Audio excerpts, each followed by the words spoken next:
Miyetti Allah should be declared a terrorist group. That's what calling from the seven groups in Benue State. But again, we have seen Miyetti Allah themselves have now said open grazing is no longer acceptable in Benue. The Benue government seems to have defeated Miyetti Allah. Miyetti Allah simply means they are mark ban. Miyetti Allah Cattle Breeders Association of Nigeria, mark ban. They said in Benue State that no, cannot be taking our cows up and down. The government has shut them up. But again, like I said, declare Miyetti Allah as terrorist group. That's it's coming from several groups. The other evangelist. Let's start from there. All you have to say, but if you're watching for the first time, kindly subscribe to this YouTube channel, all notifications. Then comment, click like button, and also share this video with others. Like, and share this video. Miyetti Allah terrorist group. What do you have to say about that? Good morning, good afternoon, good evening, good night, wherever you're watching us from. I remember my humble self, one and the only Biafran evangelist that will continue to speak the truth. Now, listen and listen good. Glory be to God that the Miyetti Allah, the Fulanis and co have been completely, being defeated in Benue State. Glory be to God Almighty, and thanks, to the governor himself. Kudos to him. He have tried. The chiefs, the kings in Benue State.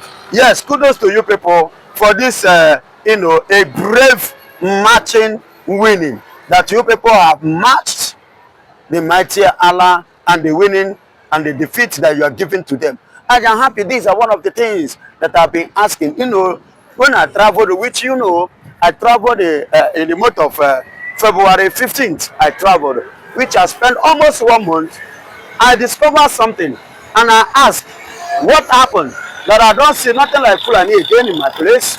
Nothing like Fulani, nothing like here is your village. In Ebonyi State, yes. In my own very place.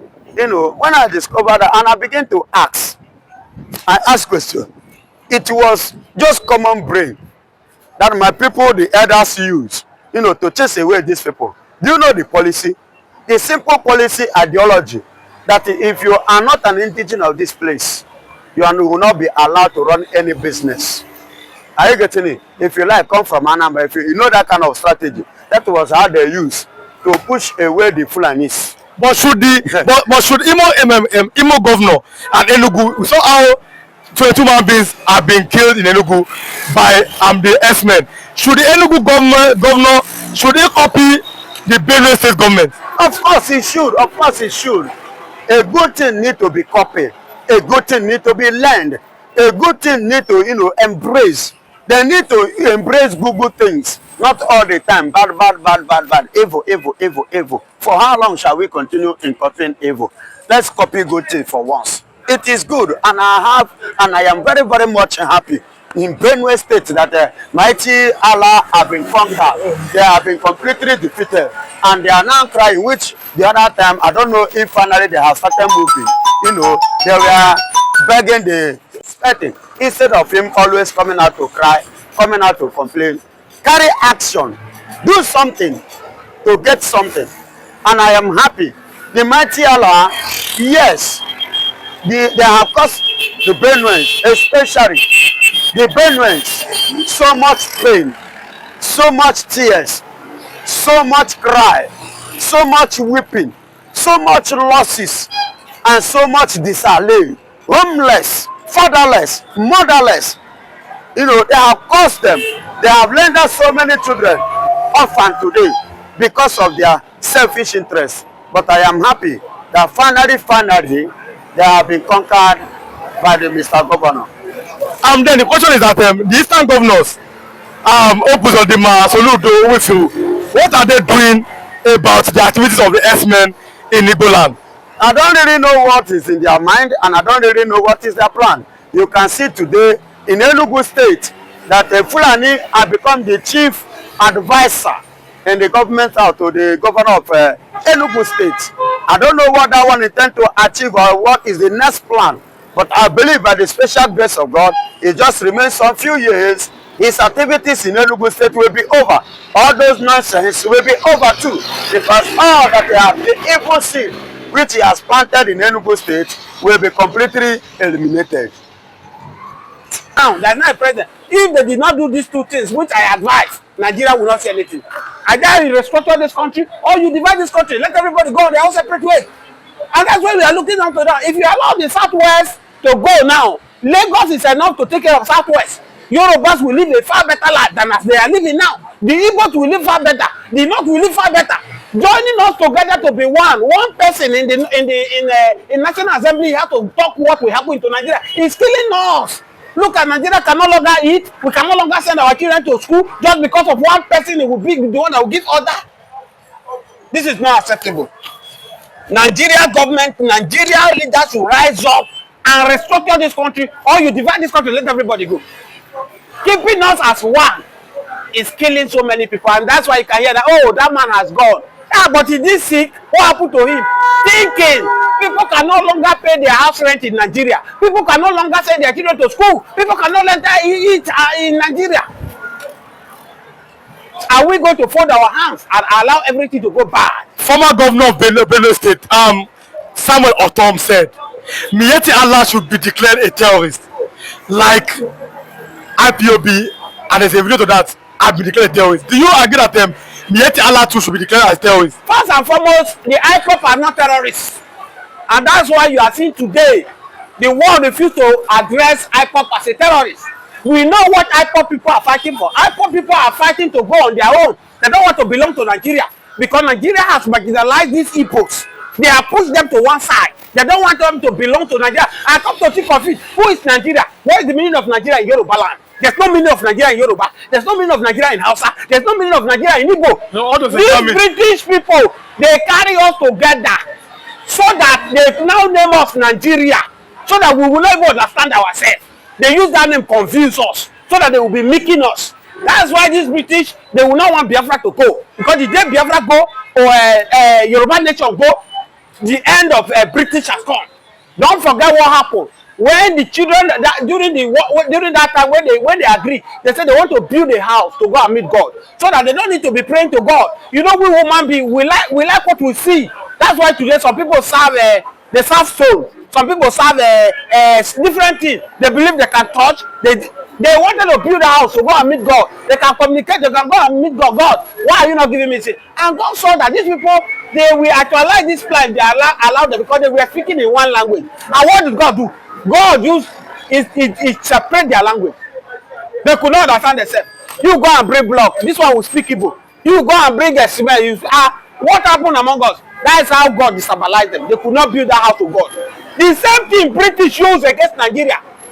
British bring us together. That different culture, Yoruba different culture, different language, Igbo different culture, different language, Hausa different culture, different mindset, and bring us together because we will not understand ourselves. And that's why these British people, they are making us on a daily basis. And we say enough is enough. Thank God for what Abraham Traore is doing in Africa. Abraham Traore now is opening the eyes of Africa and see that this Onipo is supposed to be the one come to Africa to come and be serving us, not we going there to serve them.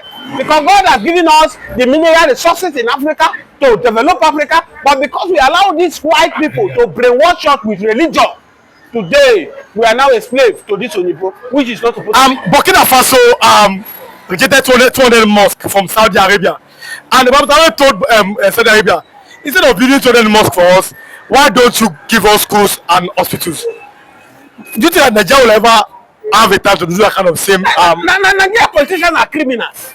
They are criminals in the sense that if it will be Nigeria now, the Saudi Arabia now come to Nigeria, we want to build mosques, we want to build church, they will grab it because from there they will loot money.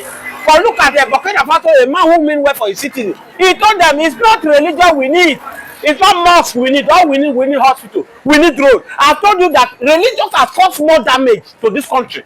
Go and look now. Nigeria, churches everywhere, mosques everywhere. Where are you seeing conflict?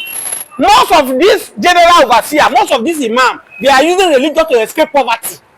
Go to school, you cannot go to church school. They say na church get this school. Go there, go and have the pride. Your pikin, you when they go to church, your pikin don't fit go to church school because the money high. The same thing, go to mosques. These people are using religion to escape poverty. And that's the brain on the poor these British people have used that lets you religion to convince them. Humanity first before religion. If Africa, Nigeria leader allow humanity first before religion, we will not be in this level. And that's why you see in the north, oh, somebody insulted Prophet Muhammad, let's stone him to death. Oswald, Efulefu people. Were you born with Quran? Were you born with Bible? You came into the world. You now decided by the virtue of you met your family a Christian, you decide to be a Christian. You met your family a Muslim, you decide to be a Muslim. Or in one way or the other, you decide to change. This is the religion I want to practice. Why are you bringing religion before humanity? Humanity before religion. Did you know the Jesus Christ that you are fighting for? Jesus Christ is supposed to fight for you, not you fighting for Jesus. Muhammad is supposed to fight for you, not you fighting for Muhammad. That's where our leaders are getting it wrong. That's why you can see somebody like Opus Odema, oh, I'm spending 1.30 billion to send people to Mecca. Is it not nonsense? How many factory has a whole Opus Odema built in Imo State to employ Immonite to work? But we're looking at that. Opus Odema is supposed to be an Igbo man from Imo State. Why is he sending? Because we don't know how many Muslims are in Imo State. Why is he spending a lot of money to send Muslims to Mecca in a Christian state? And we know that Imo is a Christian state.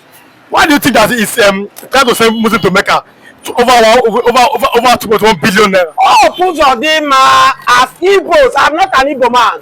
But many people will tell you that it's been planted there to take the instruction of Fulani. Don't forget that Opus Odema was in 4th position during the elections. Election that they claim as a governor. From 4th position, you say number 1 has a 4th. The 2nd person have 4th. 3rd person have 4th. It is the 4th person that is now good to be a governor. Can't you see where Opus Odema have gotten it wrong? I have said it without number, I'm not an Igbo. But go and make your research. During the Biafra war, many Fulani went to go and fight Biafra. And they pregnated many Igbo women. Many Igbo women are pregnated in Igbo culture. If you don't marry their daughter, you pregnant their daughter. They assume that that child is not yours. That child will now bear the name of the parents. If you hear say the couple is Christian, Ikechuku, it doesn't mean they are Igbo. Most of them are not Igbo. Most of them are Fulani in disguise. Na Fulani give birth to them. They be bearing Chief Ikechuku, Chief Okachifo. They be Fulani. They are not Igbos. And that's what you see that is happening in the southeast right now. Most of the governors, instead of them to fight for Igbos, they are fighting for Fulanis. Look at Southwest here. To a large extent, Southwest governor, they came out, they formed a security outfit called Amoteku. Amoteku is confronting the herdsmen. Tell me in the southeast, which is the security outfit that is uniform in the southeast that is confronting the herdsmen? They are just doing their thing. They are allowing the Fulani to have access to their land. You told us that Samuel Ekpan is the problem of the southeast. We assume that if Samuel Ekpan is behold, there will be peace in the southeast. But since Samuel Ekpan has been restricted not to communicate with Biafra, now Nnamdi Kanu in the custody of DSS over 5 years.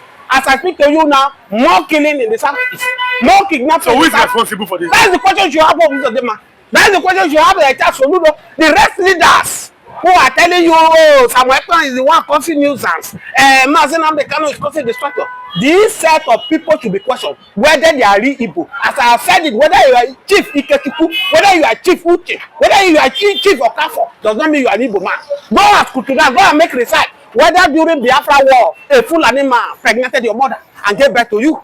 And the family decided to, oh, since they did not pay money into your head, you will bear the family name. And that's what you have that is happening in Igbo land. The only Southeast leader now that you can see that the Southeast voted for, Alesoti, you can see it is doing it differently than what others are doing. And today, let me appreciate the Senate, the Southeast Senators who have came openly and told Nigeria, told the Biafrans all over the world that this thing the jam did to Igbos is intentional. There is no way you explain it. How do you tell me that a particular region was affected by jam and you knew it? You went ahead to release the result. So you did it to them during the election. You also did it to them in jam. So that's why we are talking about the marginalization of people in Nigeria. And we are saying that It's now under tension. But in other youths have given a reason why some of them don't want them, or majority of them, they don't want Nnamdi Kanu to be released. In other youths are saying that it is because Nnamdi Kanu made an allegation that their father, Buhari, is dead. That Fulani are planning to conquer Nigeria. Is Buhari not dead? That is why they said that Nnamdi Kanu should not be released. Is Buhari not dead? Buhari is completely dead. Dead and dusted. Ask Mr. President. Original Muhammadu Buhari is dead. He's no more. I confidently repeat it. Are there two Muhammadu, but there's only one person around. They have more than one Buhari in Nigeria. Because Anything that is not possible in other countries is possible in Nigeria. Don't you hear when Buhari wife will say that this is not my husband? You don't forget. One man said Buhari wife will run away to Dubai for over how many years now? He has never returned. She has never returned. No, even Buhari too has left Nigeria. Buhari is now in is he in UK? He has left Nigeria. The current man you call Buhari now is now on the run. But we are talking about the original Buhari that we know, that is a full Nigerian, we know. That is a compound soldier. He was a compound soldier. Buhari, the late Nigerian Buhari, was a compound soldier. Yes, under the British. Now they also said that now they cannot expose the plans of the Fulani to overtake Nigeria. That's why they cannot forgive him. Of course, we don't even need their forgiveness. Are they God? Who are they? Yes. Do you know where we read it this morning? The Bible said, it has not come for the eyes have not seen. 1 Corinthians chapter 2 from verse 9. It said, eyes, it is written that eyes have not seen. Neither ear hear, nor has he come to the heart of men what the Lord has for his people that love him. And at the same time, the Bible said, further ahead and said you something. Do you know what he said? He said to you and I, that it is the Spirit of the Lord that reveals. So it is the Spirit of God that is in you. We communicate with God to reveal the secret of your enemies. Because Mazen now they cannot have the Spirit of God in him. Jehovah Chukwu Kitabiyama now reveal the plans of the Fulanis unto him. And him now reveal it to the people of Nigerians. Expose the secret of the Fulanis. So we are not begging them. We don't even need their forgiveness. To hell with them with their forgiveness. Who are they? Who are they? In their generation, even the generations to come, they cannot have somebody like a half of Mazen Namdekano. I'm not talking of the full Mazen Namdekano. Who is Fulani? Who is Fulani? They think it's to carry car and go to the bush. That matter. Baba go school. But many Igbo governors that allege that many of them are not really working for the release of Nnamdi Kanu. Talking about the southeastern governors of Nigeria. What do you think it may be? The way they have conquered other places in Nigeria, and the Igbos have been proving stubborn to them. Igbos have never, surrendered or agree with them. And now Mba is giving them the edge, is giving them the room. Then tell me they have to celebrate. Yeah, the Fulani have to celebrate because they believe it that their brother will not be in the office and allow them to be, to be killed. And at the same time, even when they commit a crime, their brother will stand to speak for them, to defend them, because Fulani governor, being in person of Pitamba, he's a confused man. But I want to put this. Go to the north today. Do you see Igbo man? Or have you ever seen Igbo man being a senator in Kaduna? I want to ask, have you seen a Yoruba man being a senator in Kaduna or a special advisor to any governor? But there's an allegation that Weta built a mosque in Imo government house. Do you think that ever a time will come where Kano State there will be a church in Kano State or Katsina State government house? That is the question. You are pointing to the same thing that where I am going to. I've never seen a Yoruba man, despite the fact that the Fulanis and Yorubas are the one that are exchanging power in Aso Rock. Yet, I've never seen a Yoruba man being a special advisor or deputy governor in the northern part of Nigeria under a northern government. Not to talk of Igbo man being the special advisor to their state government. Does it mean they don't have anybody in that state? That is to tell you how foolishly Mba has performed, how woefully Mba has performed, how mentally, destructured, by Pitamba, that man is having something upset. Something is, going wrong. He's upset. Here, he's having, some kind of, I don't know the language to qualify his mental, structure. He's mentally imbalanced. Let me use it like this. Mba is mentally imbalanced. That is why he appointed a full-blown Fulanist, a jihadist for that matter, into the office of special advisor. Igbos today should know this. Mazen Nnamdi Kanu have said it. It is high time that all of you that are busy speaking against Mazi Nnamdi Kanu, going against Simon Ekpan, we should come together. These people that did not think about us, these people that don't bother about us, these people that don't care about us, let's care for ourselves and let's stand and fight for ourselves. Let's support these people to achieve this dream, because Mba is a lost Igbo, Fulani that imposed in our society. Then Okorocha, you made mention of. Yes, Okorocha built a mosque in the government house, but Okorocha has never appointed a Fulani man in a critical position or in a very position that is very in a important position in Imo State. I'm sorry to cut you short. What do you think is the reason why the Igbo governors are trying to please these northern people? Why do you think they are trying to please them? Not that they are trying to please them, but they are trying to pay their dues that was agreed before becoming the governor. They reached an agreement. Like I said it before, why Hope Uzodinma is coming out today giving out 2.1 billion. Hope Uzodinma is paying back what he has collected from the Fulanis. And the Petamba is trying to compensate the Fulanis over what he has collected in the agreement he has signed with them that is not forthcoming.